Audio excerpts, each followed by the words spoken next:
أعوذ بالله من الشيطان الرجيم بسم الله الرحمن الرحيم الحمد لله رب العالمين والصلاة والسلام على سيدنا ونبينا أبي القاسم المصطفى محمد وآله الطاهرين اللهم صل على محمد وآل محمد. I'd like to welcome all the brothers and sisters who are tuning in after quite a while. I was off for a few weeks, you can say maybe 3 weeks. We didn't have Shia Imamiya doctrine sessions. Shaykh Mahdi, alhamdulillah, he did all of his sessions in the month of Ramadan, and he's done with his work. He was done with his work in the month. I had to take the second 2 weeks of Ramadan off for specific reasons. But alhamdulillah, we're back and doing what we were doing a few weeks ago, which is continuing our discussions on Shia Imamiya doctrine and the Shia faith. My salams to those who are slowly trickling in and saying salam. I'm going to go over very quickly the what we covered last week. Now, there's a reason why I go over what we covered, not last week, last session, excuse me. There's a reason why I go over stuff that we've covered before, because usually, it helps to, put things into perspective and put things in context again, when we pick up where we left off. If you just start right away from zero miles an hour, just go boom, sometimes it's hard for people to follow exactly where they were. So I go over very quickly some of the things that I've covered before in the previous session, just to make sure we're on the same page, because sometimes people who might be listening to these sessions consecutively, one after another, later on to the recordings, listening to the recordings and stuff, I might have to, when one recording finishes and they listen to the next one, it'll be repetitive for them. But usually people who are tuning in, they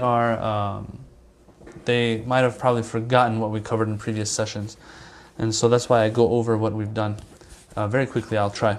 So last session, we started with article 62 of this Shia Imamiya doctrine book.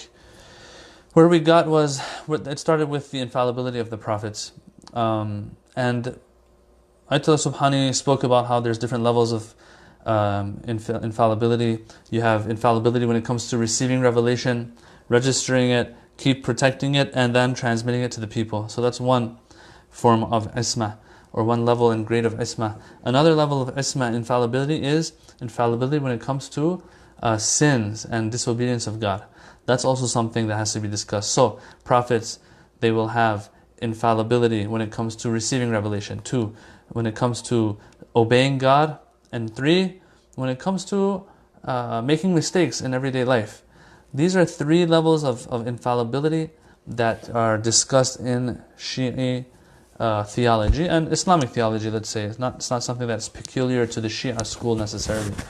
It will be discussed in other schools of thought as well. Now, sometimes all of these different levels of infallibility are not accepted by other schools of thought. Sometimes they are. And there's a 4th category or level of infallibility too. Usually, here he kind of, in the book, he makes it seem like that's also, in his eyes, a level, a form of infallibility. But we have to talk about that separately, and I did talk about it last session.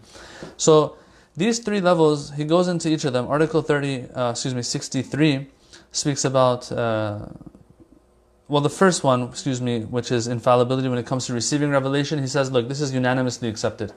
Everyone accepts the fact that, hey, if you're a prophet of God, you have to be infallible when it comes to receiving revelation, preserving it, and transmitting it to the people. You can't make mistakes there. So that's one. Everyone unanimously accepts that. And he brings a verse of the Quran to prove that point as well. Number 2, although we don't need a verse of the Quran there, it is so clear, even common sense will tell you, if God is sending somebody with guidance but can't provide guidance to that person properly so that they can transmit it to the people, then it's defeating the purpose of God. So that's one. Article 63 spoke about infallibility when it comes to obedience and disobedience of God. There, the mainstream Shia school, mainstream, I stress, there will be some who might not believe in this, but mainstream Shia very strongly believes that prophets are going to be infallible even when it comes to obedience and disobedience of God and the commands of God, to the extent that he says here that even prophets, even before they become baligh, right, or even before, becoming prophet, they have to still be devoid of all sin and disobedience, which is an interesting point. What's the reason for that? He says because people won't take them seriously. Think about it. Someone's been sinning all his life, then he says, I'm a prophet now. Are people going to take him seriously? No, he says. So, as a result, that's what we believe in. Now, there are reservations regarding this reasoning. I'm not going to get into. I might have got into in the last session. It's not like these arguments are necessarily set in stone and hit the target 100%, right? So, for example, this argument proves that, this person shouldn't have been a big regular sinner all their life before becoming prophet. But does it prove that one time, if he was alone and committed a sin, that's impossible? The reasoning said because people won't rely on them, won't have faith in them if this person was sinning. Well, what if no one knew that this person sinned once in their life? Still, people will follow him. So this reasoning might fall short of what he's trying to prove, it seems. The second thing he says here is that the reason why prophets have to be ma'soom and infallible even before becoming prophet is that other people will use their sins against them. If they were sinning before prophethood and then now they become prophet and then they say, hey, people, follow me, others who are their enemies will say, well, are you going to follow someone who till yesterday was also sinning himself? Number 2. Number 3, it says that the reason for prophets being infallible even before becoming prophet is because it'll have more of an effect on the people in the people following them when it comes to guidance, when they see that someone themselves is a good role model. Okay. Once again, these are some of the reasons he brings for infallibility of prophets even before them becoming prophet. Brother is asking here, what's your view on the satanic verses? Is that fabricated? Who cares what my view is? We have to see what our great scholars say. But from what I remember, it's something that, of course, the Shia school will not accept at all. There were some verses, I forget from which surah they are, where it is said that these verses might have been revealed to the Holy Prophet by Shaitan, and the Holy Prophet thought that these are verses from God. But no, we as Shia, at least, I don't know about other schools of thought, but as Shia, we strongly disbelieve in such a thing. We don't believe in that, the fact that satanic verses were revealed to the Prophet, and that he mistakenly thought that those verses are verses from God and revelation from God. If I'm remembering the story correctly, of course. Hopefully I am. But yeah, that's not accepted in our school of thought. Article 64 talked about the last level of infallibility, which was not only are they infallible when it comes to receiving revelation and protecting it and transmitting it, 1. And 2, not only are they infallible when it comes to obedience and disobedience of God, but 3, they are also infallible for making mistakes, right? Mistakes where, for example, mistakes when it comes to judging amongst the people by the laws of God, okay?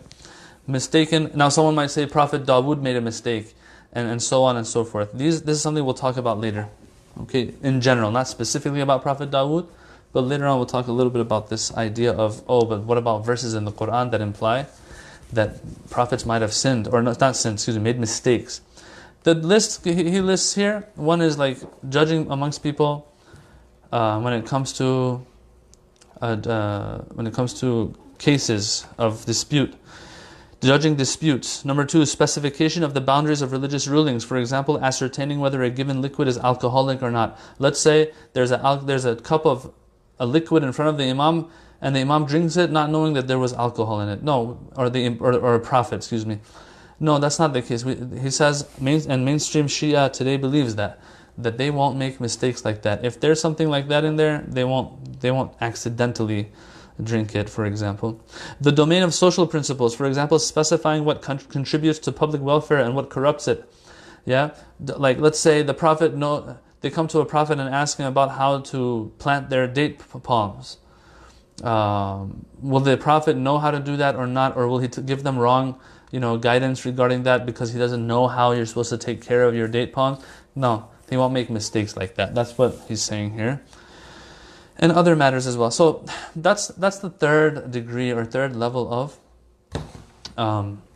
infallibility. The last degree and level of infallibility is that this prophet has to be devoid of anything that turns people away from him, repels them, turns them off.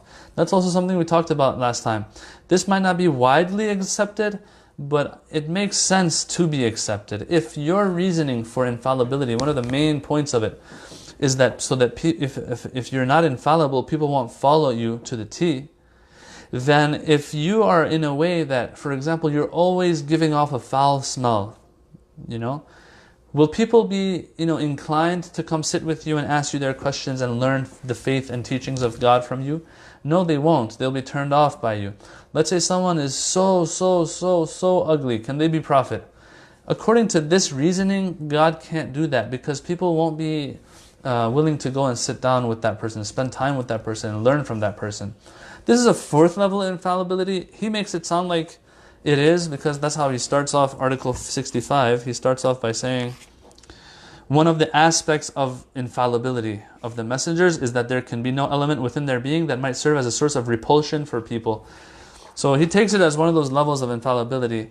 I haven't seen others call it infallibility, but it makes sense that it would be discussed here rather than anywhere else. Okay, so that is what we covered in our last session. Let's move on now to today's session. Today's session, what we need to discuss a little bit, although we're not going to get into too much detail, Article 66 is about those verses in the Quran that speak about different prophets and the quote-unquote mistakes they made. Okay? And what we have there is that he says here that some things might in the beginning seem like it was disobedience of God, especially when you look at the wording of certain verses. وَعَصَى آدَمُ رَبَّهُ, for example, and Adam disobeyed his Lord, it says. Okay, so what's the first thing that comes to mind when you read this verse? Is that, okay, Prophet Adam there was a command regarding Prophet Adam disobeyed that command. That's what the wording looks like, That's what it seems like it's getting across to us and implying, is that Prophet Adam committed a sin. Prophet Dawood, Prophet Ibrahim's father, even that, we've talked about that before as well. Things like that, where the wording seems like there's a sin and it's attributed to a prophet somehow, directly, indirectly. All of these things, now that we have come to the conclusion as Shia, that if we've come to the conclusion that a prophet has to be infallible, we have no choice but to reinterpret and understand these verses in another way. Okay? So for example, if it says, وَعَصَى آدَمُ رَبَّهُ, that Prophet Adam disobeyed his Lord, disobeyed him in what? So here, ulama and scholars will explain that what Allah had commanded Prophet Adam wasn't a command in which, it's a legislative form of command, where if you listen to it, you're rewarded. If you don't listen to it, you're punished for it. This was more of an irshadi command, they call it. Irshadi command means a command that is not expected to necessarily be obeyed 100%. So I'll give you an example so that you can understand this a little better. For example, we have in our hadiths, I haven't seen this myself, one of my colleagues way back in the day, he was telling me this, that there's a hadith, someone comes to the Imam and tells him how he's feeling weak and he's not feeling better. The Imam tells him, you need to have some meat, right? Go have some meat. And so he goes and has meat and comes back, and then the Imam tells him, or he tells the Imam, I'm not feeling better. What does the Imam tell him? He says, how do you make the meat? Well, he says, I made it in this way, I boiled it in water or something. The Imam tells him back, no. If you're going to go eat the meat, you have to actually grill it. Go grill your meat. Question, brothers and sisters. This command of the Imam right now, is it one of those legislative commands like pray, fast, stay away from this haram, that haram? Or no, is it just irshad? Irshad means trying to show them the best thing to do. Obviously it's the second. It's not like if that person had not had meat, then he committed a haram act. No. The Imam is saying, hey, this is my suggestion to you. This is what I think you should do. If he had not done it, still the Imam, it's not like he disobeyed the Imam and now he's a fasiq, he's a sinner, disobedient.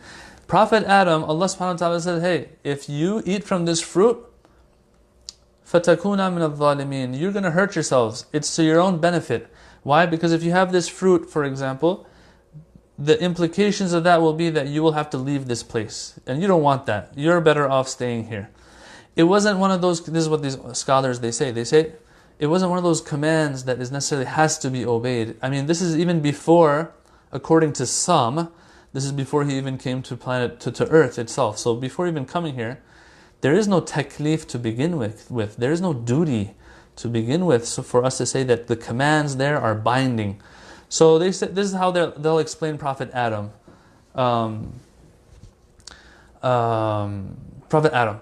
Now we have other prophets too that the Quran might speak about and might seem to imply, even our prophet, that might seem to imply that our prophet might have sinned, or other prophets might have sinned and disobeyed God.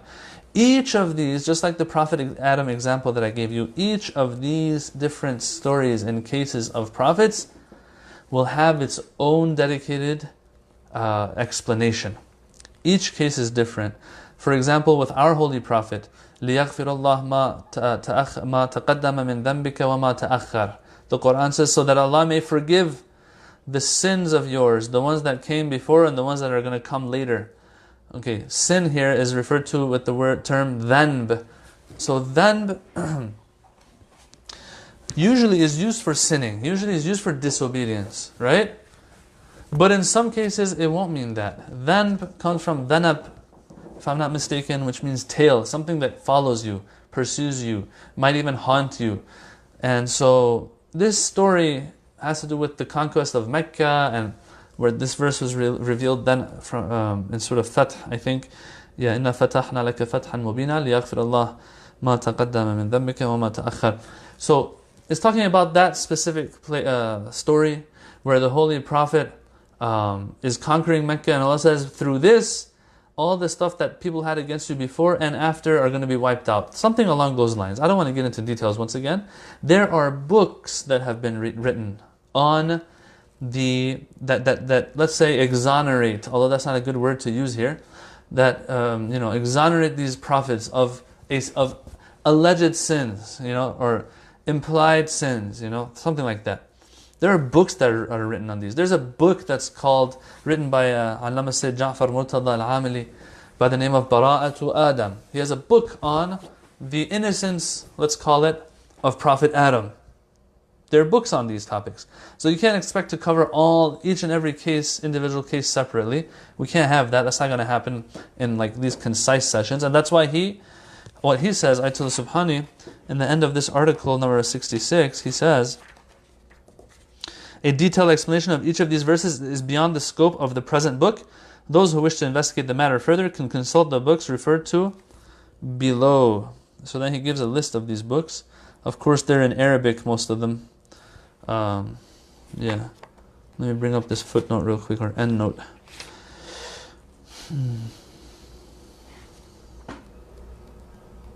So, for example, the book of Tanzihul Anbiya by Sayyid Murtada. I don't think that's translated to English.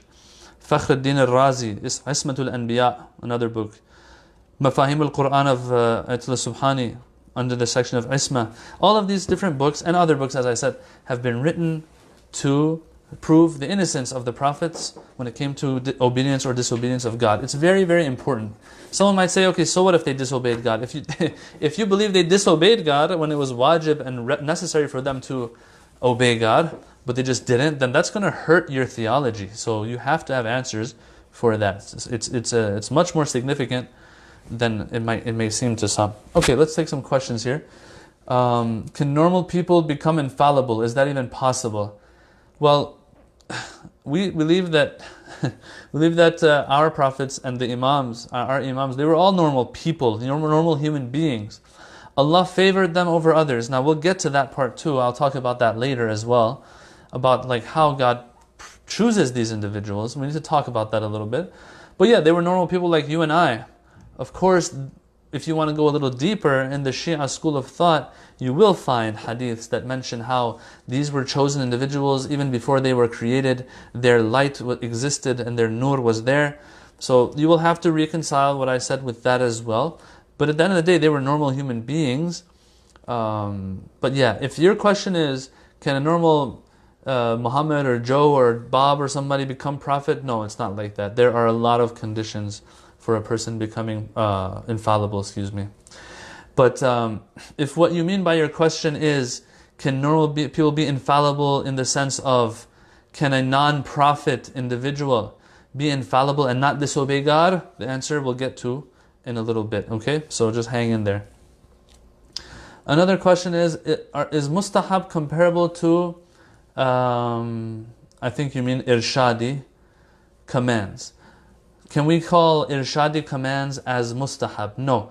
Legislative commands, those commands that have to do with the deen or the do's and don'ts of the deen, they usually divide them into 5. Wajib, haram, makruh, mustahab, mubah. These are all under the same category. It's not that mustahab, because it's not wajib, now it's irshadi. No, it's still part of the deen. And there is reward and punishment for it maybe. Right? Mustahab, there's reward for it. Makruh, there's no punishment for it, but for those people who want to, gain even more spirituality, once they've taken care of the wajib and haram, the next step is they take care of some of the makruhat and stay away from some of the makruhat. So those are all part of the do's and don'ts and legislations of Islam and the legal system of Islam. Those 5 types of commands. Now, those 5 are under the umbrella of tashri'i, legislative commands, versus irshadi commands. Right? Those tashri'i or ta'sisi commands or ta'abbudi commands, they might be referred to also. They stand against irshadi. Irshadi means it's not wajib, but not wajib because it's mustahab or mubah. But rather it's not wajib because it has to do with your daily life, things of, just normal life, things like that. Now I'm wording it like that. This is not a technical way of explaining it. Just so it's understandable, I'm using this terminology right now, or I'm using this wording. That, it has to do with stuff that, has nothing to do with religion. Oh, you're not feeling good? Okay, do this, Oh, you wanna make sure your sickness gets better? Do that, Hey, if you want to make sure you don't break your leg, don't jump off of a 3-foot, or 4-foot building or something, something like that. If an imam tells you, or a prophet tells you, if you don't want to break your leg, don't jump off a 3-story building. That'll be an irshadi command. It's something that, even sometimes us, with our common sense, we would have been able to understand, right? Even if the imam had not told me, I would have still understood that. Even if the imam hadn't told me that, have this, this, and that to feel better, today's science might have, proven the same thing, So these types of commands, they fall under that category of irshadi, just showing us the better way of things, Once again, I'm just trying to keep it as non-technical as possible, or else there are more technical ways of explaining this and discussing it. Okay. Another question is, what about this verse? O Prophet, why do you forbid that which Allah has made lawful to you, seeking to please your wives?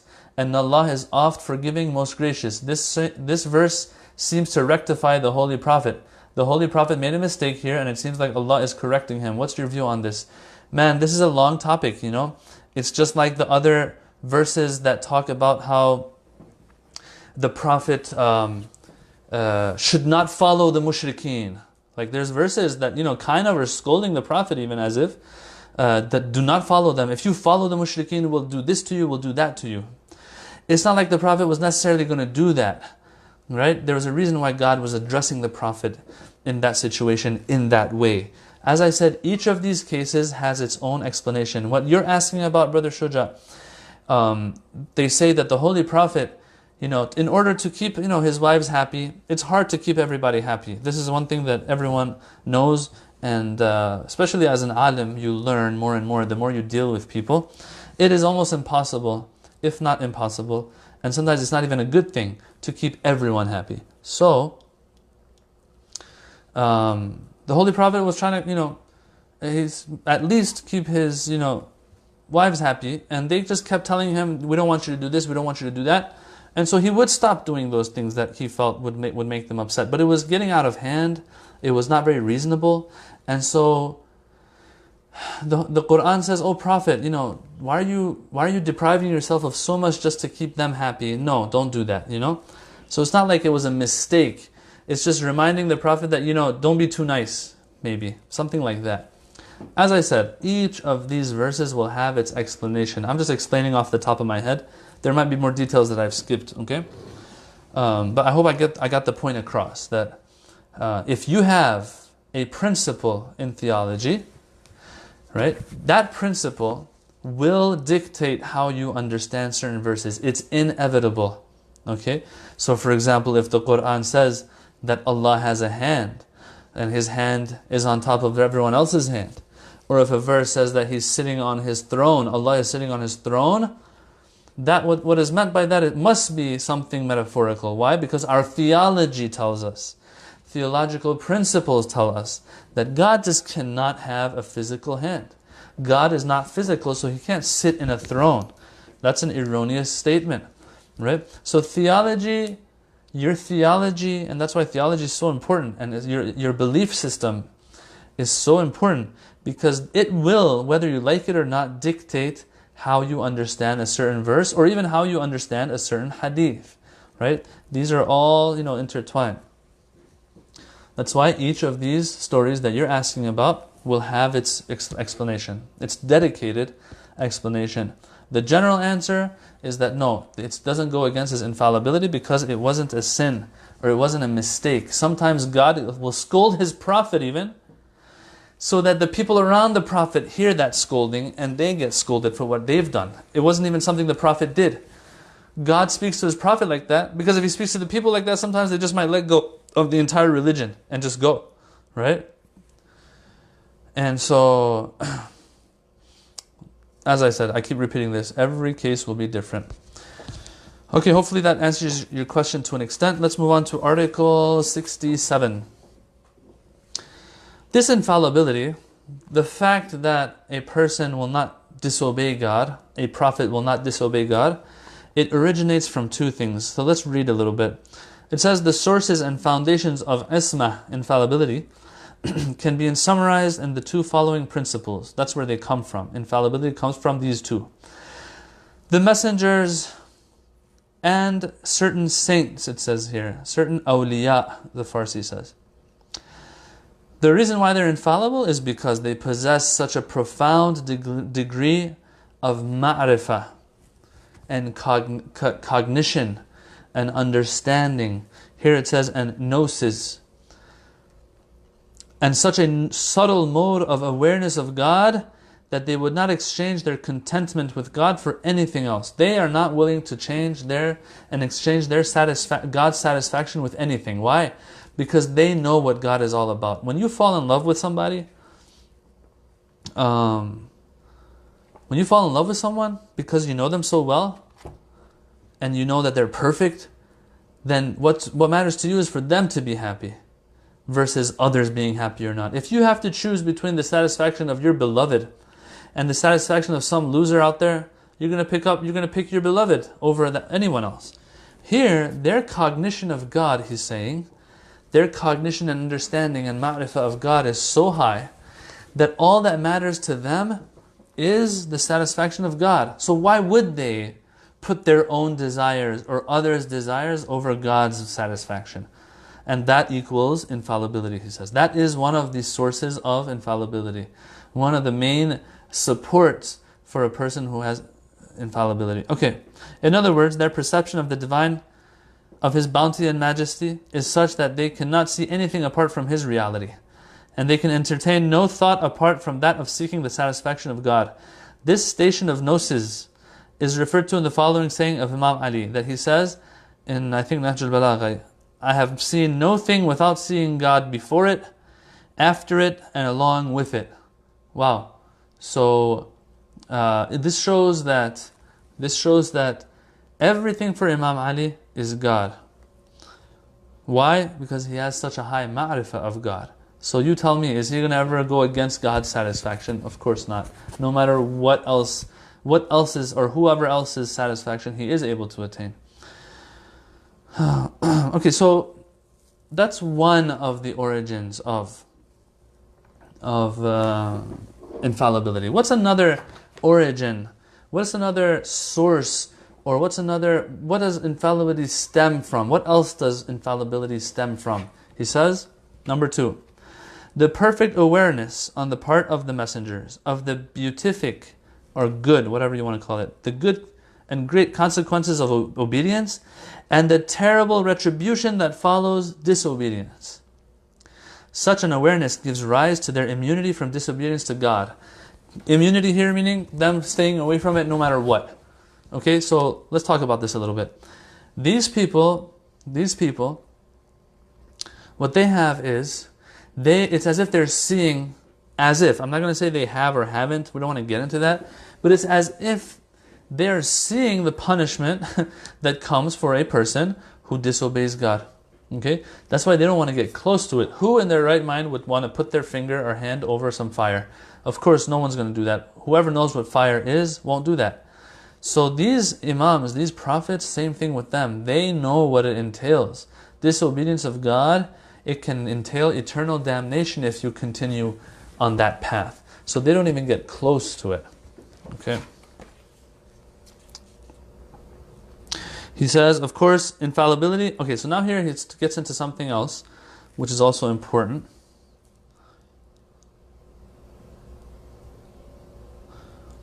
Yeah. Let me just read off of it. Of course, infallibility in all its fullness is the exclusive preserve of the special saints of God. But in fact, some pious believers even are immune from the commission of sins in many spheres of their activity. This is the point I wanted to make. I said I'll make later. I've personally heard at least one of those scholars that's out there, one of those, great scholars. When I say scholar, I don't mean someone like me. I'm talking about great scholars. That they would say that, look, I've never disobeyed God in my life. Very simple. This person, now someone might say, oh my God, he's showing off and something like that. No, he's not showing off. He's reached the point where he doesn't care about anything except God. And he's letting everyone know that don't think it's impossible. I did it. Oh, you're trying to show off. When the guy's in love with God and he doesn't care what anyone else thinks, if he's going to tell you that I have never disobeyed God, you can be sure he's saying that even for the satisfaction of God because he feels like it's necessary to say it. Yeah. So a person like me might say, oh, he's trying to show off. But for him, no, it's not like that. He's just letting us know that it's possible. Now, here, Ayatollah Subhani is saying the same thing. Look, some people can reach a point where they don't disobey God anymore. This is just how it is. Sometimes, well, does that mean that they're a prophet now or not? We'll talk about later as well. But he says that yes. So this goes back to Brother Shuja's question in the beginning, can normal people become infallible? If that's what you meant by it, Ayatollah Subhani is saying, yeah, normal people who are not prophets or imams can also reach a point where they're not sinning anymore because they've fallen in love with God so much. But I do want to say this here. Brothers and sisters, falling in love with God, this is what I'm just going to be transmitting what I've heard great scholars say. Falling in love with God goes like this apparently. And I don't want to sound like that I'm a person like that too. We're all, struggling and trying our best, inshallah, to traverse this path of love of God. But how does it work? Well, a person will get familiar with God to an extent. Through what? Through the Quran, of course. Reading about the Akhirah, reading about Allah subhanahu wa ta'ala, His traits, His characteristics, all of that. Reading all of that slowly, he'll get an idea of what God is, how great God is, how unlimited God is, how perfect God is. Just a blurry image of that. As a result of that, and also he will develop fear of God as well. If God is going to be angry at me, oh my God, I better be careful. That's what you get out of Quran. That's why Quran is so important. It is what kicks everything off, really, for a person who wants to traverse the path of spiritual wayfaring. That's what gets you going. That's what gets the ball rolling. That's what gets the engine roaring. After you have that little blurry image, let's call it, for lack of better terms here, of God, you start acting according to His commands. Because of that little bit of knowledge that you had of God. Once you continue that, okay, this is wajib, I'm going to do it. This is haram, I'm going to stay away from it. Day in, day out, you try your best. When you fail, you do tawbah, get back up, try your best.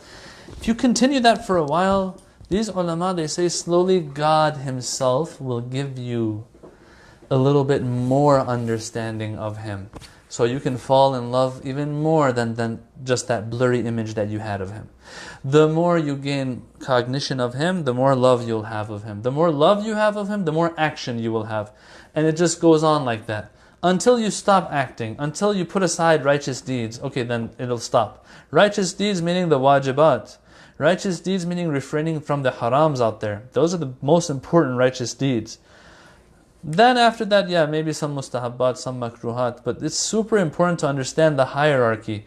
Wajib and haram, the hadiths tell us, if you're struggling with your with your wajib and haram, don't spend too much time on mustahab. Try to fix the wajib.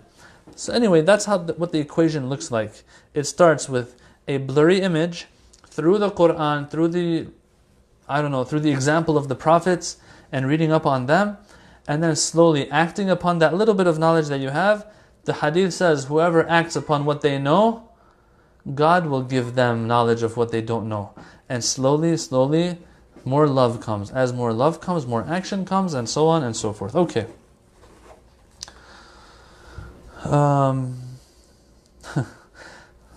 Brother, you keep asking. So I said every story is going to be different, right, Brother Shuja? I said every story is going to be different. You keep asking about all of these different prophets. As I said, these are in books. This will take books to cover. So he's asking, what about Hazrat Musa killing someone by mistake? What about Hazrat Yunus being punished by Allah? What about Hazrat Sulaiman missing his prayers because he was distracted by his horses? Each of these, as I said, and now he says, I'm sorry, I love you. So each of these cases is different and has its own explanation. They're all in the tafsir books, rest assured. Each of them has its explanation. Okay? Maybe Mizan should do a course on that. I don't know. Okay, so that is regarding the origin of, and let's call it the water source of infallibility. A person is infallible, meaning they stay away from sin because of these two. It's super important to understand it's because of these two you're infallible, not because of anything else. It's because of these two that you don't get close to sin. It's important to understand that. Why? Because of this next article, Article 68. Article 68. If the origin of infallibility, the reason for someone being infallible, was anything other than the two things mentioned: 1, love of God and cognition of God; 2, knowledge of the grave circumstances of disobedience and sin. If it was anything other than this, like, it's God forcing this individual to be good and not be bad. If it was something like that, it goes against free will. And that is a big no-no. And I've said this before, I think on several occasions. Free will is one of the pillars of Islamic theology. And I'm not going to say Islamic theology, I'm going to say theology of all Semitic religions and Abrahamic faiths. Right? If you look into Christian theology, right, you will find this there. Free will is there. It is a pillar of our theology, brothers and sisters. If you take free will out, everything will crumble. If we are forced to do things, and we talked about this before, we've covered the articles that talk about predestination. If a person is forced to be good or bad, then Jannah and Jahannam are taken under question. God's justice goes, God's wisdom goes, a lot of things go out the window. And taklif and duty goes.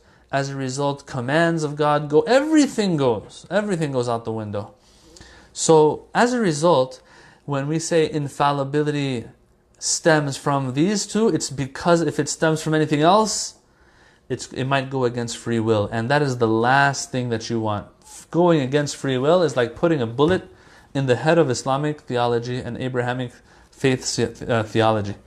So in Article 68, he says, it must be understood that there is no contradiction between infallibility and the free will of the infallible individual. Rather, an infallible person, despite having perfect consciousness of God and of the effects of disobedience and disobedience, still does have the power to commit a sin. Even if he would never avail himself of this power, he would never use this power. And then he gives an example. He says it's like a father who has the power to kill his own child, but would never do so. Just because he's never going to do so doesn't mean, he's forced not to. No, at the end of the day, he can do whatever he wants.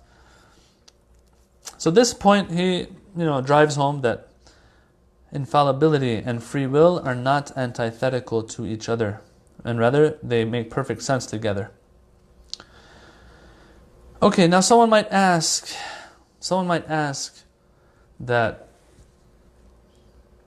you said infallible, we were talking about normal people being prophets or not, is it possible, and so on. And the answer was that normal people, in that sense, in a certain sense, no, they cannot be prophets. Prophets are chosen individuals. A million circumstances and conditions come together for someone to be able to be prophet. It's not like you can just randomly make someone prophet, okay? Now the question will come up, okay, so these prophets, you said they're infallible. We all know infallible means they're not going to disobey God. A person who doesn't disobey God, where do they belong? In hell or heaven? Well, they belong in heaven. And you said it doesn't go against their free will. That means they have actually deserved heaven. Question is, why didn't God give me that cognition of Himself? Why didn't God give me that love of Himself? Why didn't God give me that knowledge of the grave results of disobedience of God, and the fire that will come as a result of it, and so on, right? Why didn't God give me that knowledge? If I had that knowledge, if I had that love and cognition of God, I would have also stayed away from sin too. So it's as if these prophets are getting a free pass. Yeah, that's what it seems like. And our youth sometimes ask this question. Brothers and sisters, as long as God hasn't taken anything away from you and I, if He wants to give stuff to others, that's perfectly fine. Okay, please pay attention to this example. There's a guy who has $500. He has earned himself lawfully, legally, and it's his own money, his own possession. So what he does is, there's 3 guys that come, 3 of his friends, they're sitting one night together. This guy tells his 3 friends, he's like, hey, you guys, man, I love you guys so much. I just want to give you guys some money. Takes out the $500, right? So now each of these 3 guys thinks they're going to get a third of the 500. What does he end up doing? He gives 2 of them 100 and gives the last guy 300. Can any of them say, oh my God, that's not fair? That's the question. It's not fair. Is it not fair? Or is 300 not equal to 100? There's a difference between the two. It is true that 300 and 100 are not equal. So 2 of these guys got less than the 3rd guy. That's true. But can we call it unfair? Unfair is when this guy takes something from one of his 3 friends that he doesn't take away from the rest. But when it's giving, he gives 100 to one guy and 300 to another, the guy that got 100 can't say, oh my God, why'd you give him 300? That's not fair. You had to give us equally. He says, look, this is my own money. I give it to whoever I want. I could have given you nothing. And still you had no right to complain. Right? I could have given him all 500 and not given you any. And still I would have not done any injustice to you. It's my money. Come on. Right? So now that's an example. God has given infallibility to someone. Right? Let's just say He randomly gave it to them. Is that unfair for us now, having free will and guidance that He's sent our way, that we have now, and us having that opportunity to reach heaven, right? Let's just say randomly, I have to do this work, but they don't have to do this work. Is it unfair? The fact that He's going to give me eternity and infinity if I just take care of 50, 60, 70, 80 years of my life. What is 70 or 80 versus infinity? It's 0. It's nothing. So He's giving me such an opportunity. Good for me. and then he gives someone else something better. Let's just say we're just assuming that it was just a random giveaway type of thing.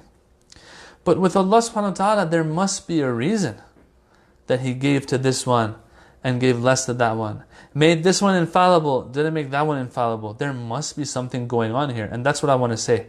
That I want to say that I personally, this is maybe my ignorance, I personally feel that it is one of the secrets of God, exactly why He's chosen a certain set of people to be prophets. I mean, there will be hadiths about this. There will be explanations about this by scholars, thinkers. But in the end, what was the 100% reason for Him choosing this person over that person? Really, God knows. Really, God knows. But at the end of the day, even if it was a random selection, it is God and who He wants to give it to. It's not like He told me, hey, to attain heaven, you have to be able to fly. Right? He didn't ask me for something I can't do. He says, I'll give you everything. All you need to do is give me 10, 15, 20 minutes a day of salat out of the 1440 minutes every day has. 60 times 24 is 1440. Out of 1440 minutes, give me 20 minutes of your time. I'll give you Jannah. Prayer takes 20 minutes all in all of them together for the people who are professionals and know how to do it a little fast. Maybe 40 minutes or an hour for the 5 salats for those who are not professionals, okay? in reading fast. So He's not asking for something impossible or even unreasonable in return for what? For Jannah. If anything, He has to say, it's not fair on me that you are getting everything. You're getting unlimited bliss for limited effort. Yeah? It makes sense for Him to say that. So all we know, brothers and sisters, is this. Is that we are here. We are here right now in this world. We know that there are some prophets that were sent by God, chosen by God, whatever the reason was that they were chosen, not me. And that there's a path I have to traverse that they are showing me. That's what we know right now. And so as a result, we have to traverse this path. That's it. If we want ultimate felicity. Brother is asking, doesn't Dua Nudba mention how God chose the prophets? As I said, yes, there will be some hadiths, some du'as, some of these things, some even what scholars have even said, that will show us some of the reasons why God might have chosen certain individuals as prophets. Is it the 100% reason? Is it the full reason why? Why wasn't it this? Why wasn't it that? Prophet Harun, Prophet Musa, I don't know, this Imam, that Imam, so on. It's just a matter of, God. I think personally this is one of God's tests. One of God's tests for the people was to see if, when they say, how is it, the Quran talks about this, why is it that He was chosen from amongst us? Well, He was chosen at the end of the day. Right? God wants to see if you're going to listen now or not. That's the important part. These petty issues of I have to be chosen or else I'm not going to listen, stuff like that, He wants to see if we're going to put those aside for our own greater good or not. It's a test for people sometimes as well. But what's for sure is, some of the reasoning you can find in hadiths, you can find in du'as. We have in our hadiths, for example, even about Fatima Zahra, that God, before He even created her, He tested her and found her to be patient for everything that He was going to put her way. And as a result, He chose her to be Fatima Zahra. Yeah? We have these things as well. So in the end, we know that it's because of a certain thing they had. But the question is this. This is the part I want you to understand. Why did God give them that capacity and capability? That's the main question. Couldn't He give me that greatness, that knowledge, that understanding of God, so I can be a great person, you see? So for example, in Dua Nudba, or in other hadiths, for example, it'll say that He found them to be ready for the task. Well, what did they have that made them ready even before they were born? Couldn't I have that? Couldn't God give me that? The answer is, I think it's a secret. It's not something you can necessarily figure out. It's a test by God. What matters to us is that God didn't do injustice to us. And finally, we know that this is the path that we have to go. We have to follow these individuals. Yeah. I hope it's clear. There's a fine line between, it was a good question the brother asked, between what these hadiths say and what I'm trying to say here. The hadith say why people are prophets. What can you find in individuals as prophets that makes them so special, that makes them to have the capability of being prophet? That's one thing. The question that a youth is asking me and you though is this: why did they have that good stuff and I didn't upon birth, that allowed them to become prophets as a result of those good things? Inshallah, it's clear. The final article we'll do today, and we're finished with this chapter, is article 69. It says that, look, we talked about infallibility and all that stuff, right? Remember that infallibility does not always equal prophethood. Okay? What is meant by that? It means that sometimes there will be righteous individuals out there who've reached a point where they're not going to disobey God. They're not going to sin God. I mean, come on. Who in their right mind believes or thinks that Lady Zainab alayhi salam, Abul Fadl Abbas alayhi salam, these types of individuals, are going to disobey God? Who in their right mind would say that? No one believes in that, right? But yet they're not referred to as ma'soom in a theological sense, right? Theological sense meaning that the infallibility that the prophets or the imams have. The imams, the prophets that are infallible in the theological sense, they have something special, which is the infallibility of prophethood, which is the infallibility of imamah. They have that type of infallibility. It comes from God. It's an endowment that comes from God that makes them infallible in the theological sense. There will be righteous individuals out there that have continued the path of God, and God has given them something special as a result of them doing what they needed to do. And yeah, they're not going to disobey God ever. But that does not mean that they're going to be prophets now necessarily. In the book, he gives the example of Lady Maryam, where the Quran says, Ya Maryam, inna Allah astafaki wa taharaki wa astafaki ala nisa'il alameen. O Maryam, we have chosen you and purified you and chosen you over all the women of the world, or the worlds. So here, taharaki, istafaki, you've been purified, you've been chosen. This word istafa is also used for prophets.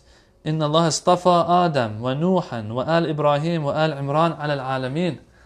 That the Quran says we did istifa, we selected Adam, Nuh, the family of Ibrahim, the family of Imran over everyone else. It says istafa. The same word is used for Lady Maryam. Does that mean now since she's chosen and purified and she's never going to disobey God, does that mean that she's a prophet now? He says no. These two are not synonymous to each other. Infallible and prophet, being prophet, they're not. They're not going to be the same thing. You will have individuals that are righteous out there and will never disobey God, but they're not prophets at the end of the day.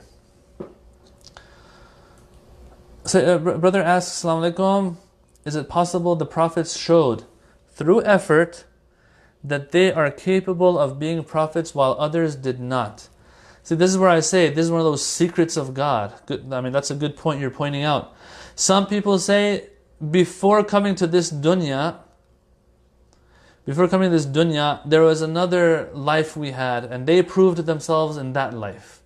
And that's why when they came to this life, they were prophets. That's not something that is necessarily accepted by everybody, that we had a life before this one. Yes, the Quran speaks about alam al-dhar, and a time where God told us, Alastu bi rabbikum qalu bala.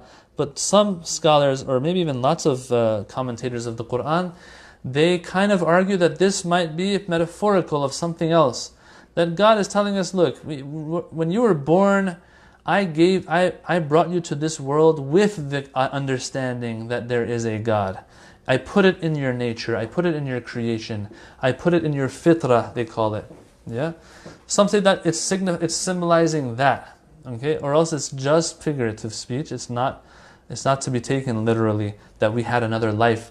Yeah, if we had another life, maybe them being chosen has to do with their effort there. At the end of the day though, the person who's asking this question, Brother Akbar who asked this question right now, the one who's asking, that youth that comes to me, he wants it to end somewhere where it was their effort and not just given by God.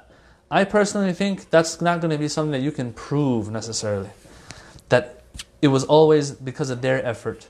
They themselves in some hadith say that this is God-given.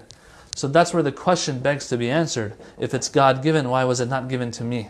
And why was it given to them? That's why I gave those answers that I gave. That first of all, it's not unfair. There is no injustice that was done to you as long as you have a fair chance at Jannah. 1. 2. God can give to whoever He wants. 3. God is all-wise, so there must be a reason and a secret that He chose this person and put something in them to be worthy of becoming prophet versus me. Then we can make some guesses. The hadiths have said some things as well. Putting all those together, you'll get a good idea of maybe what happened. But in the end, I personally think that there's something there that God just wants to test us with, really. Just like the rulings that we have in Islam, we don't understand the reason for all of them, but they're there. And certain things are wajib, certain things are haram. We know there must be a reason and wisdom behind it, but we won't encompass all of that. We won't be able to grasp every reason. So it's a test for us. God wants to see, will we listen to Him or not? Same thing. Same thing with the prophets and being chosen as well. Another question is it true that when Allah asked Shaitan to leave paradise because he refused to prostrate before Adam, Shaitan challenged God saying, I will misguide the mankind till the end of the world, but God replied, you will not be able to misguide my pious servants. And to that Shaitan said, I will indulge your pious people in the pride of their piousness and piety. That last part is not in the Quran. All it has in the Quran, it says, فَبِعِزَّتِكَ لَأُغْوِيَنَّهُمْ أَجْمَعِينَ إِلَّا عِبَادَكَ مِنْهُمُ الْمُخْلَصِينَ. The purified servants of yours, I cannot misguide. The rest, they will be misguided. That's all it says. It doesn't say, I will indulge your pious people in the pride of their piousness and piety. The verse doesn't say that, but sometimes, yes, even that is a tool that Shaitan does use. That's called ujb.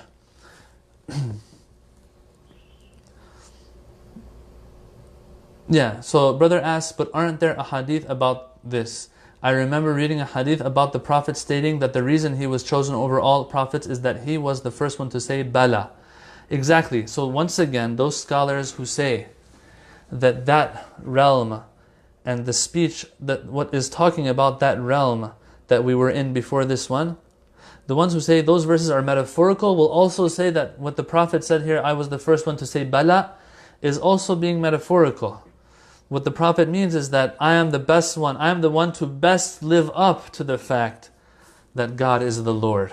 And since God knows that about him, God gave him prophethood. The question is, what makes the Prophet be the first one to say Bala? That's the question people will ask. And you have to have an answer to that. Right? So all of these hadiths, as I said again, I'll repeat again, as I said, the hadiths will mention certain things as the reason and all of that. And it sounds nice, but the question of why was it him, not me, the first one to say it, that's where the question is. How come I don't even remember that day? Some people will say. Yeah? As I said, there's a lot to discuss here. There's a lot of difference of opinion here, I will say as well. If you're able to resolve it for yourself, alhamdulillah. I'm not saying it can't be resolved. But even if someone can't find the proper answer that's convincing to them, all I want to say is this. We know where we are. We know where we're headed. We know how we're supposed to go where we're headed. So we have to follow the path of guidance provided to us by the chosen servants of Allah. If I can't figure out why they were chosen over me, if I can't figure out what they had or why were they given what they had over me, it's fine. At the end of the day, it's a test of God. God is waiting to see if I listen to what He commands. Okay, so thank you very much. I think we're going to end here. It was a very lively and interactive session. Thanks for your questions, man. You're putting me in the hot seat. I like it. And I really like how you ask questions about these hadiths or verses of Quran. It shows that our brothers and sisters are reading these things. It's so important, so important. When you read these things, you have questions, then the questions come up, answers are given, you have time to go think about it. If you're convinced, you're convinced. If you're not, you come back again, back and forth until we figure it out. And then that's when Allah, inshallah, gifts us with guidance. Alright. Having said all of that, we end this chapter. Next week we will start with the next chapter regarding specific prophethood it's referred to. Till here we were talking about prophethood in general. Coming to the next chapter is going to be talking about our Holy Prophet in specific, right? And his miracle, which is the Holy Quran, and the details in that regard. Once again, I thank all of you for tuning in. Inshallah, keep us in your du'as. Until next week, wassalamu alaikum wa rahmatullah.